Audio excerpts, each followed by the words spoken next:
Alright guys, welcome back to the second ever episode of Hand of the Week. As I said in episode 1, I would love to get to a point where we have hundreds of these in a playlist, tons of free poker education for you guys to get your teeth into. Make sure you are subscribed because these are going to drop every Friday and you will want to watch them as they come out. This hand, it shocked me a lot when I looked it up later. I couldn't quite believe what I was looking at in terms of the river output. And it seems like, according to the solver, that I kind of butchered the river, like really got it wrong.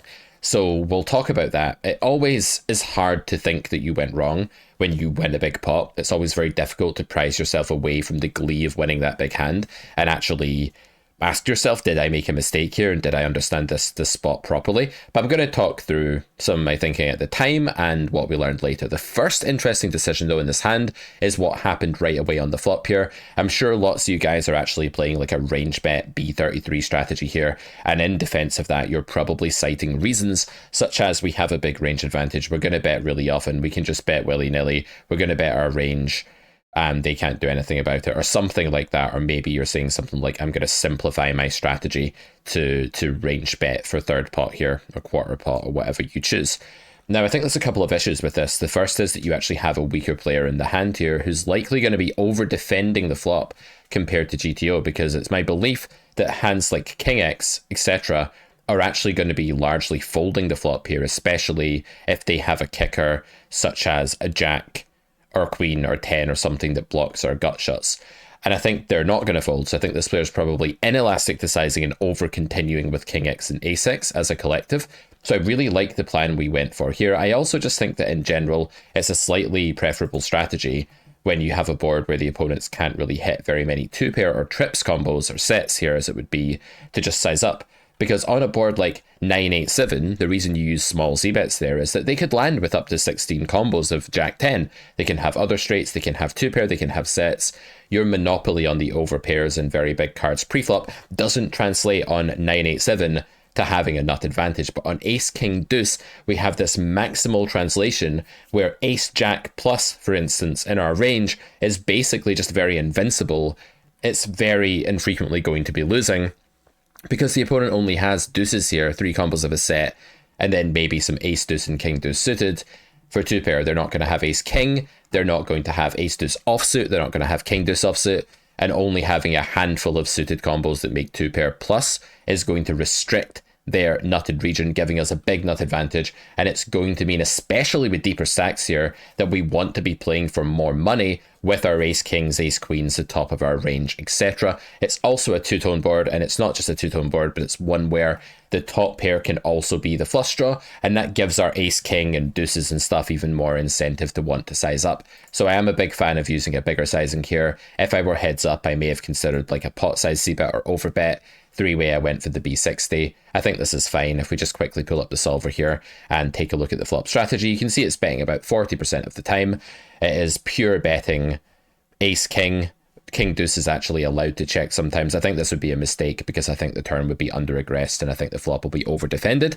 So as I said, I think it's the exploit here is to just pure bet king deuce and not actually mix any check into the strategy.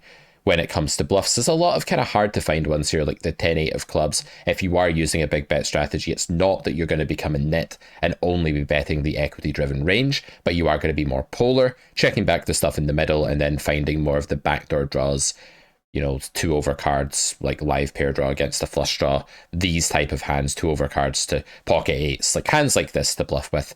So overall, polarized strategy on the flop. This 9 turn is pretty bricky. I think normally it would hit hands like 9s, but they're not really in the big blind defense range here. I think they're squeezing with the weaker player in the small blind most of the time, so they're discounted. The other hand it would normally hit is king 9, but I think that might have folded flop at a fair frequency here if villain knows what is going on, because it's a three-way pot. We can't sim for that, but I do think it's quite likely to fold the flop. So I don't think we're losing very often at all on the turn. We're really just losing to some slow play from the flop, like ace deuce, pocket deuces, or some ace 9 suited or offsuit that's just hit this turn. That's the main hand that we're losing to. The 5 river is going to bring in a hand like ace 5, but apart from that, it's pretty much going to preserve a lot of nut advantage here. I think our equity, or at least at the time of the hand, I thought our equity on this river was very, very high. And I decided that I was between jam and some kind of smaller bet. Now, I didn't mean to bet 69% of the pot here, as you saw in the intro. That wasn't me trying to be immature or funny. I just dialed down the B75 a bit. I just thought, okay, my second biggest sizing here should be somewhere significantly below my biggest sizing, which is all in. And I thought I'm either going for like this size or I'm going for all in.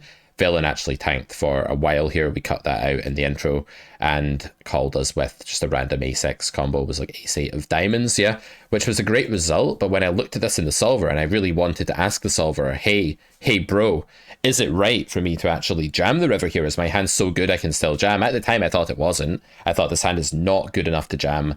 We want to be betting our equity, right? When we're value betting, we want to be going bigger with more equity, smaller with less equity. Does that make us unbalanced? No, because we're also going to be bluffing. And in GTO proper, we're sometimes meant to mix some nutted combos into the small size. Overall, I was shocked when I looked at that node here, where we went for the river play. Villain calls the turn, checks the river. By the way, on the turn, our king deuce is actually allowed to check back. It's allowed to bet. Again, I just feel like this is going to be over defended. If we do overbet here, they're going to have to start ditching a bunch of their ace-x, and I really don't think we're getting this reaction. What I'm doing here is called next node analysis, where I'm skipping ahead to the next node. I'm asking how I think people play, and then I'm coming back to my decision point and deciding what I want to do about that. So I do prefer just pure betting turn there.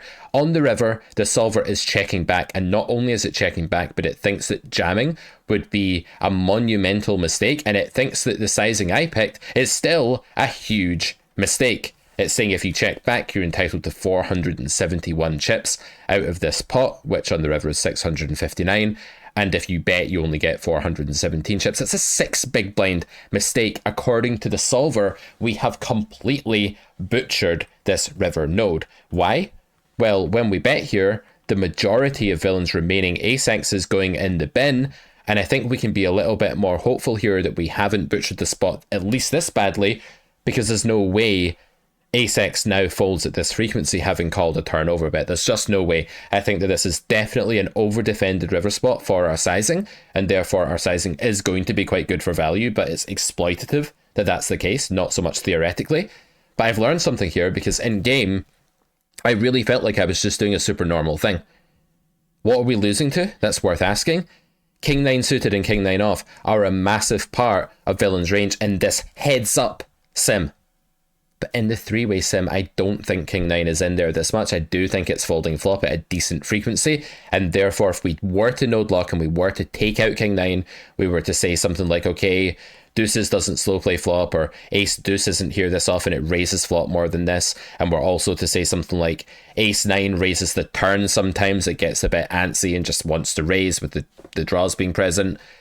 Possibly Villain's landing range on the river is much weaker than this and much more capped than this, and it's very plausible that they're over defending. So I'm not so sure that I like checking back this river against the human. I don't know that it's the right play. I can see why the solver thinks it is, but this is how we have to use solvers, guys. We have to be kind of intelligent about it, and we have to ask, what's different? I don't know. You tell me. Let me know what you think in the comments. Do you think this hand is actually a check back in real life against a human? Should we follow the solver's advice here? Are we losing as much as 6 big blinds in EV if we bet here? And, you know, at least we didn't shove. Anyway, love to hear your thoughts on this one. Check out Carrot Corner for all of our other stuff, and we'll see you for episode 3 of Hand of the Week next Friday.